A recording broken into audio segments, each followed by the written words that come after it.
ઉપલેટામાં સરકારી અનાજના કાળા બજારિયાઓ ઝડપાયા છે, જેમાં મામલતદાર દ્વારા અલગ અલગ ટીમોને ખાનગી વાહનોમાં મોકલી મોડી રાત્રે રેડ કરાઈ હતી, જેમાં લાખો રૂપિયાની કિંમતનું અનાજ ઝડપાયું હતું।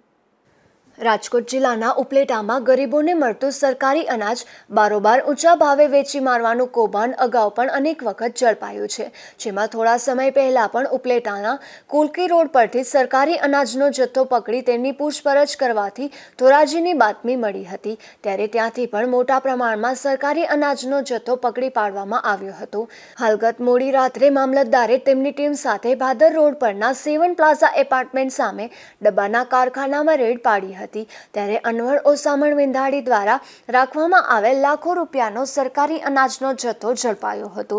જેમાં 3 વાહનોમાં અનાજનો જથ્થો તેમજ ગોડાઉનમાંથી અનાજનો જથ્થો મળી કુલ 1100 કિલો ઉપરનો ઘઉં, ચોખા અને ચણાનો જથ્થો, જેમની કિંમત 3,18,916 રૂપિયા તેમજ 3 વાહનો અને એક વજન કાંટા સહિત કુલ 4,32,916 રૂપિયાનો મુદ્દામાલ સીઝ કરી દેવાયો હતો।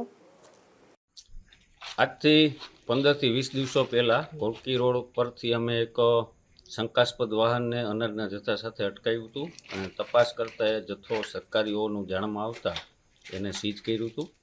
વાહન ચાલકની પૂછપરછ કરતાં ધોરાજી ખાતે પણ આવો સરકારીનો જથ્થો હોવાનું જાણમાં મળતા શ્રી ધોરાજી પ્રાંત અધિકારી સાહેબ અને ધોરાજી મામલતદાર સાહેબે ત્યાં રેડ કરી જથ્થો પકડ્યો, સીઝ કર્યો। દરમિયાન આગળની તપાસમાં એવું જાણવા મળ્યું કે ઉપલેટા શહેરમાં પણ આવી રીતના સંગ્રહ કરવામાં આવે છે, પણ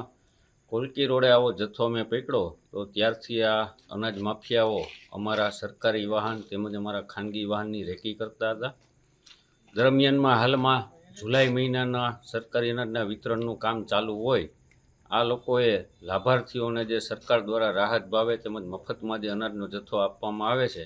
તે ઊંચા ભાવે ખરીદી પીડીએસ સિસ્ટમના સરકારી અનાજના ડાયવર્ઝનનું કામ કરતા હોવાની અમોને ખાનગીરાએ હકીકત મળતા આજે અમારા સરકારી વાહનને અલગ દિશામાં, અમારા ખાનગી વાહન સાથે અમે અલગ દિશામાં તેમજ અમારા ઓફિસના સ્ટાફને અલગ અલગ ખાનગી વાહનોમાં રવાના કર્યા। છેવટની 5-6 કલાકની મહેનતને અંતે ઉપલેટા શહેરમાં ગાંધી ચોક નજીક એક ગોડાઉનમાં આવો જથ્થો રાખ્યો હોવાનું કન્ફર્મ થતાં અમારી ટીમે પોલીસ સાથે અહીંયા રેડ કરી છે। હું આ તકે ઉપલેટા પોલીસ સ્ટેશનના પીઆઈ પટેલ સાહેબનો આભાર માનવા માગું છું કે આવતીકાલે એમને અને મારે બંનેએ ગ્રામ પંચાયત ચૂંટણીની મતગણતરી હોવા છતાં આ કાર્યવાહી આજના જે થઈ શકે એમ નથી, તેમણે મને પોલીસ બંદોબસ્ત ફાળવ્યો છે